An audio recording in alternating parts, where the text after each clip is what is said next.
welcome back to the Betamax Rebel Outpost. I've got a really good one here for you today. One of my viewers recently reached out to me about pinch rollers. He found a source for, I suppose, old stock pinch rollers, and he had a problem with the spacers inside the original pinch roller cage.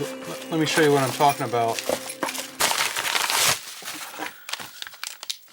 Okay, here's what he sent me.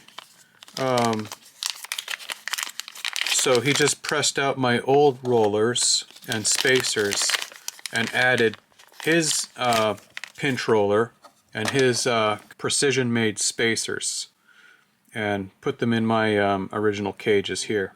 This is an original Sony pinch roller, and I'm going to just take this apart to show the insides.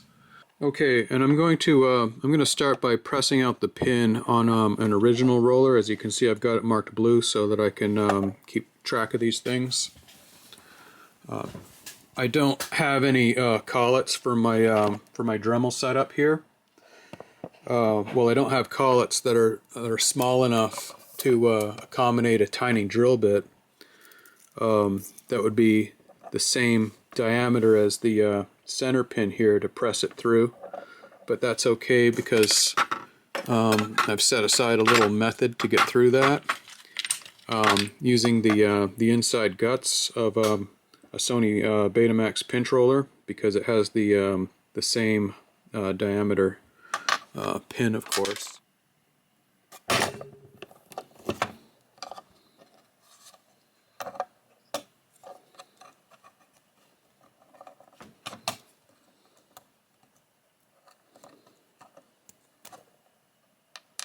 Mark this blue because I've marked the top blue so that I know it's mine.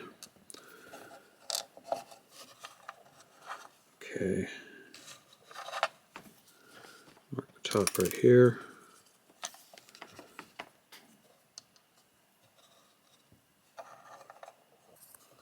Okay, that's the top.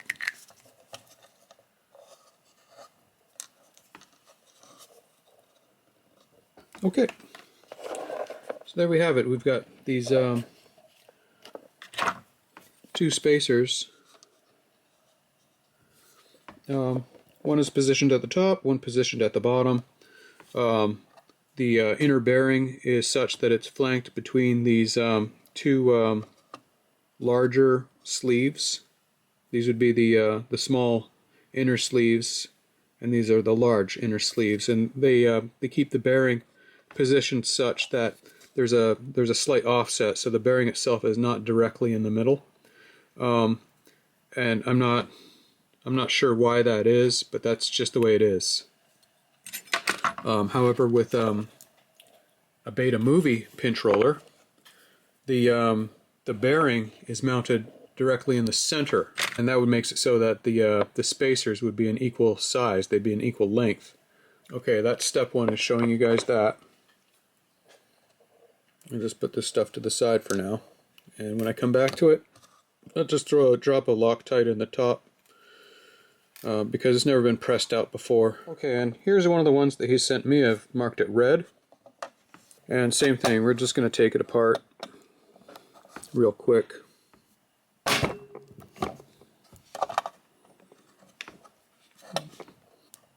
This one's being a bit stubborn. Oh, there it goes. Okay, I'll just mark the top. Okay, that's the top.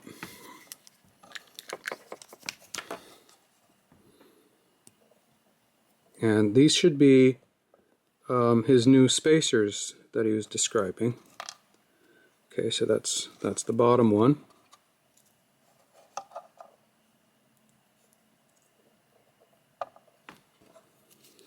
And I'll mark it anyway so that everything I do gets put back together exactly the way I found it. But it's not necessary because they're the exact same size. It's 8mm or 8.1mm. Okay. Test this one out. Oops. Yeah, that's pretty close. 8.1. Inner diameter is 2 millimeters.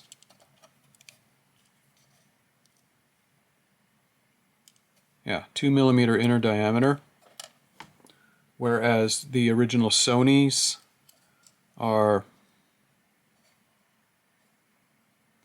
a little bit smaller. So the Sonys are going to be tighter and more accurate fit. Well, no, that's exactly 2 right there. Yeah, and a Sony is 2mm as well.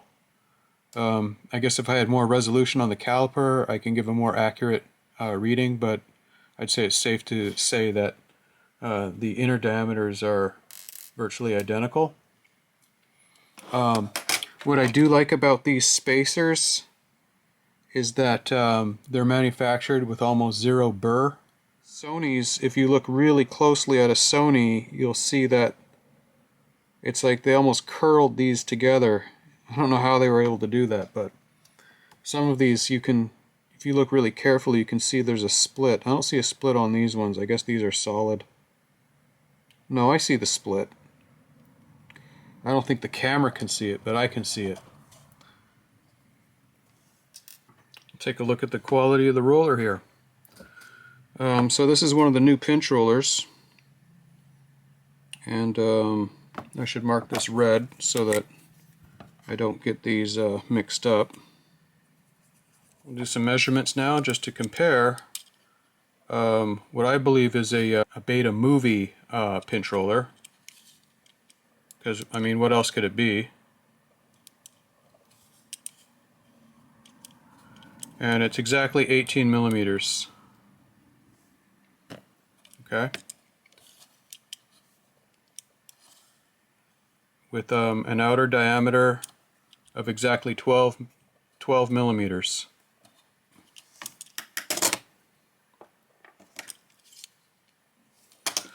Now let's try the original Sony Betamax VCR pinch roller, and it's exactly 18mm.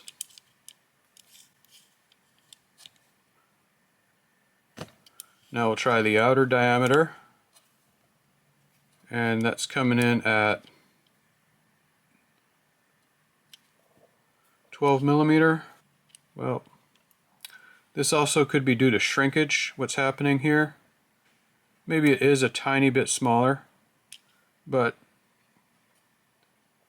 I don't see why you couldn't use a Beta movie pinch roller in your Sony Beta decks, mid-80s to 90s. Okay, and we'll take a look at the spacers.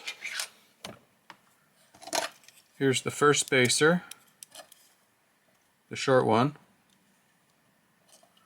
7.5mm, and the longer one here is 8.5mm. I still wanted to show a little trick I knew how to do a while back when I had more pinch roller resources. It's getting really hard to find a new pinch roller for our Sony Betamax VCRs. So this one I hollowed out because effectively I was having problems making the spacers because I didn't have a company to do it. Over here is my disaster box of attempts of building pinch rollers from rollers by themselves, and at one point MCM Electronics used to sell reproductions of the Sony Betamax pinch roller, good for the mid 80s to 90s, so in other words this style that we're all used to seeing. The fact is that I've hollowed out the original pinch rollers before to use the larger inner sleeves that flank the bearing on the middle, and basically pushed it all in together into a new pinch roller. These are old Sony pinch rollers right here that I've hollowed out. I've taken all the guts and basically transferred them straight into a Beta movie pinch roller so that I would retain the same inner positions of the not only the original bearing but of the larger inner sleeves. Now this one right here, this is a new old stock pinch roller. I'm just going to open this for the first time and check it with these newly made spacers. They stick out equal lengths on each side, and that indicates to me that the bearing is in the center. So in essence, it's possible to press out all the hardware and bearing from the old pinch roller, set that to the side, press out all the hardware and bearing from the new old stock Beta movie camera pinch roller, set that to the side, and basically just swap it. Leave the Beta movie camcorder hardware to the side for whatever, but basically utilize the old hardware and bearing. Unless you want to use a new bearing and they're both the same size, then yeah, use the new bearing. Okay, so here's one of my worn pinch rollers, and I'm about to press all the guts out of it into the sleeve underneath it. There it is, completely hollowed out. You get the two spacers and the bearing and the hollowed out old pinch roller. And now I can transfer all of the innards straight over to the Beta movie version pinch roller. Let's have a look here on the calipers.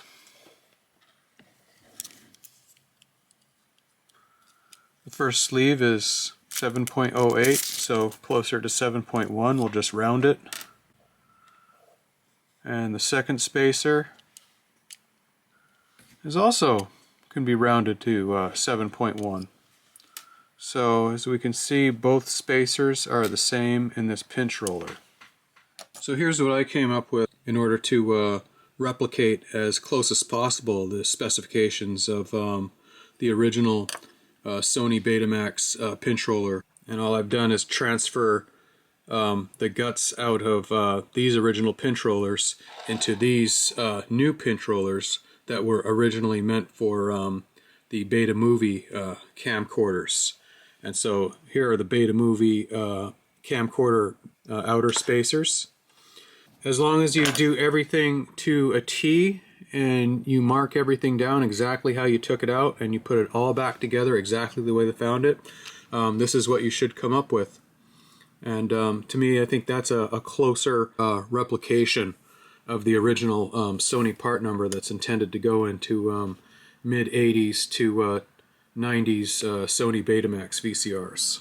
Time to reassemble this new pinch roller and get it placed in the machine and see how well it does in my HF860D first before moving on to some higher end machines that have you know, the more complex functions like forward and reverse step advance. Yeah, that looks good. See how it's got like a little bit of a nub. That's what you want. That's when it's kind of high. You want this to be a little bit longer at the bottom.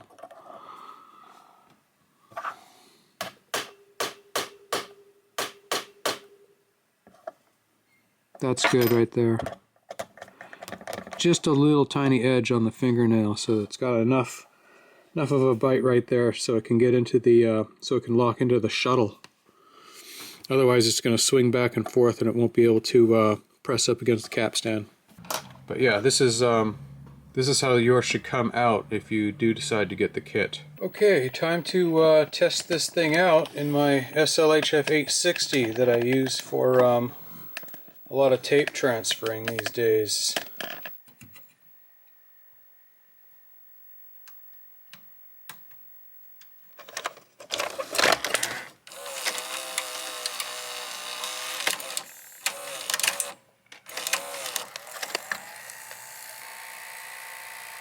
Stop.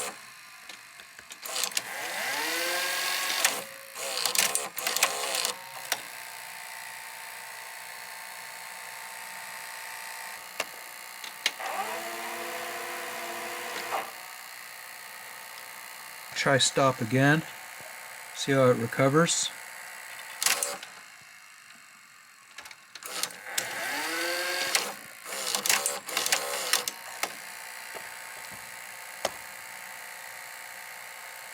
Sony does everything for a specific reason. So they must have a good reason why they decided to have offset from center bearing in their pinch rollers.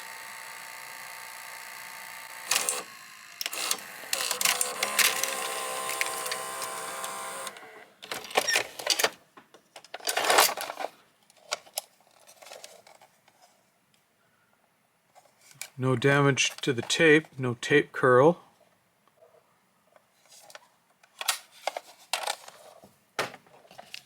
Try a thinner L830 tape. Forward scan. Oh, do you see that tape curl there? You see that?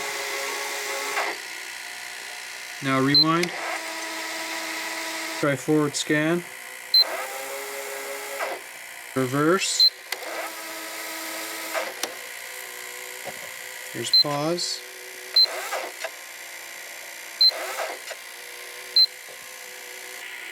It looks like there might be a little bit more fluctuation in the tape with this pinch roller as compared to what the original pinch roller is. Yeah, I see a little bit of shake along the top edge. A little bit of flutteries right there. Reverse, that's not too bad.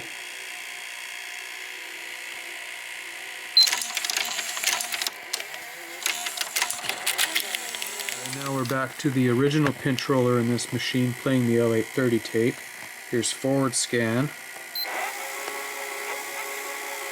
And here's reverse scan. And I don't see as many flutteries on the edge of that tape. It's a lot steadier, I believe, with the original pinch roller. I'll test out one of mine here, see how it works out. So here's fast forward.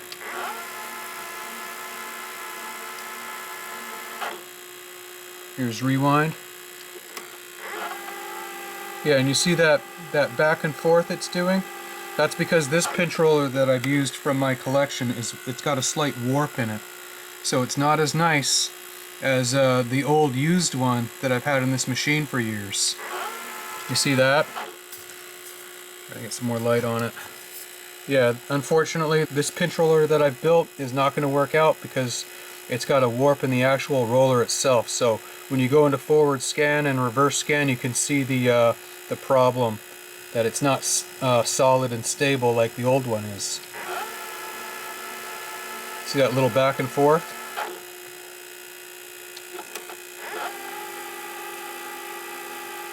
That's not how the old one works. Here's the second one that I made. Let's see if it has any improvement.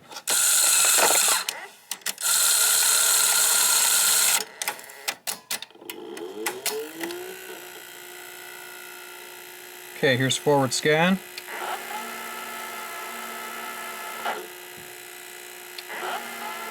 And that's a lot more stable.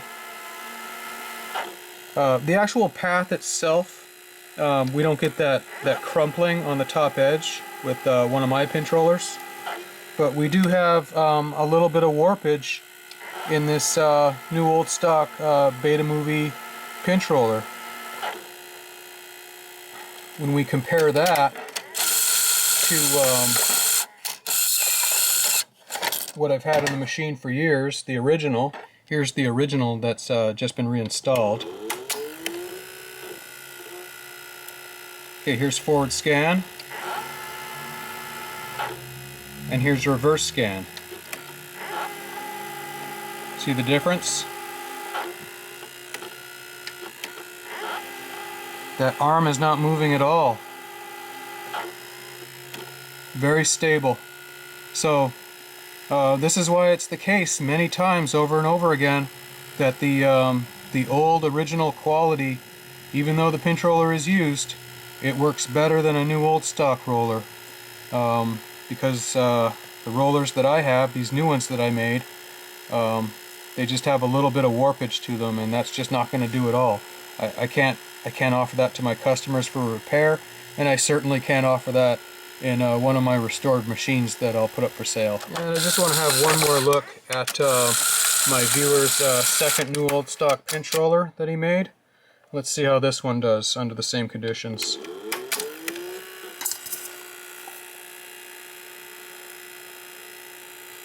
Okay, here's forward scan. And I noticed his new old stock pinch rollers, I've noticed too his new pinch rollers are not as affected by thicker tapes. So it probably would do better in an L500. Does better in L750 compared to an L830. Just something to note. Okay, here's forward scan.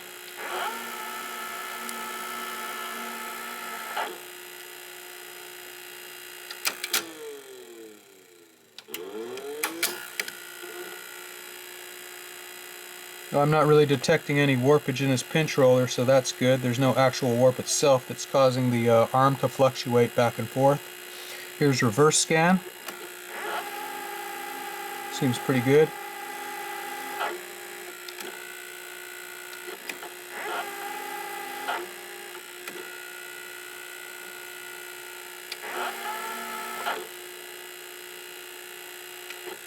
Here's step advance.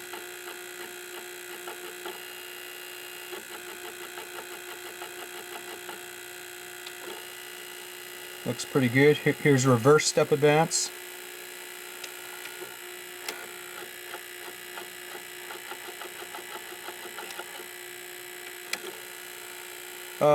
I think this pinch roller is working a little bit better than his other pinch roller.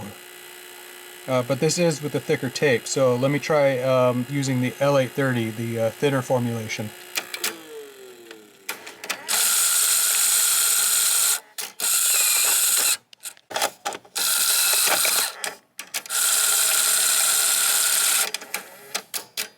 Okay, here's the L830 tape with the second pinch roller. Okay, here's forward advance.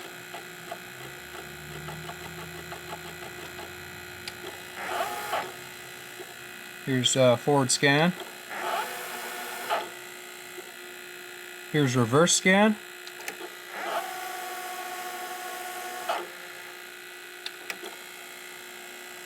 Stop. And resume play. Yeah, there's definitely some tape curling or some tape. Definitely have some tape tension issues there on the roller.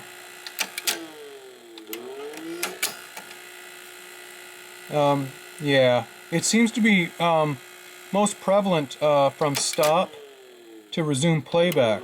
That's where you get the problem. And that's why I'm thinking, like, you could use these pinch rollers, just don't use it for, just don't stop the tape. Just let the tape run an entire pass. But that's not something that I would offer in my machines. My machines have to be 100% or it's bust. Here's pause and step advance forward.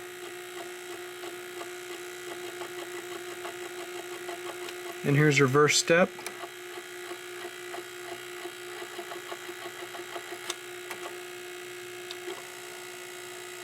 Yeah, you see that curl right there? When it went to resume playing, that's when the problem happened. The tape seems to get a little uneven, and that results in that curl stretch that you saw right there.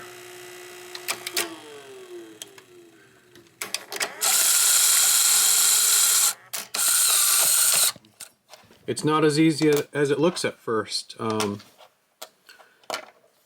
Just making the spacers that fit is just simply not good enough because I guess the design requirement is such that there needs to be I guess more lower pressure placed against the capstan shaft, and that's why the bearing is positioned a little bit lower in the Beta VCR versions as opposed to Beta Movie. I'm not sure why Beta Movie it's okay to have the bearing directly in the center. I'm sure it has something to do with the way the tape path, by nature of the tape path itself. But nevertheless, that's why Sony calls for the bearing to be set in a little lower and offset from center. It's as though when the pinch solenoid is applied to the pinch roller, and pressed against the tape and the capstan shaft, that there has to be like sort of an upwards pressure or upwards leverage to eliminate the chance of tape curl happening upon resume playback and special effects forward and scan functions. But it seems to really affect resume playback operations the most.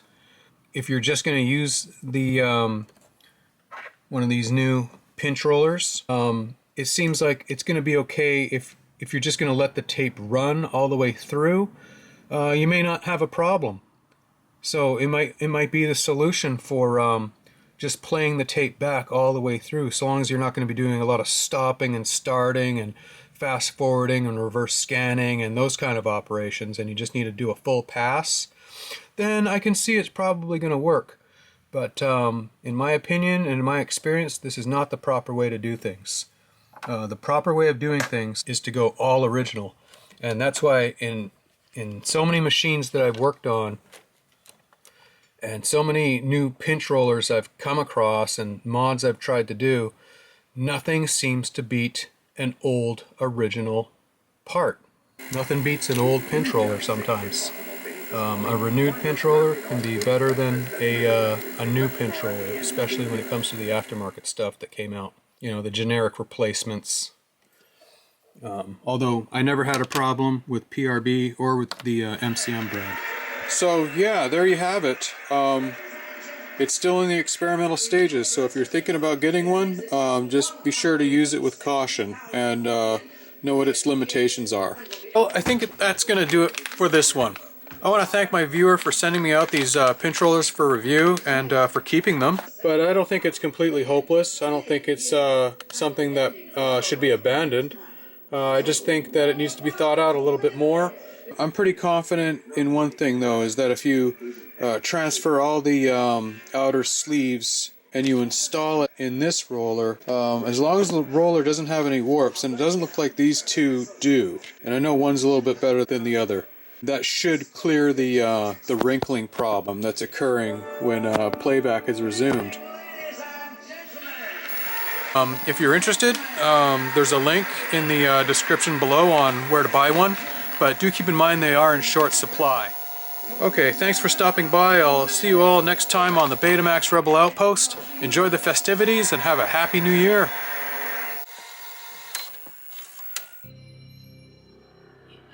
He speaks to no one.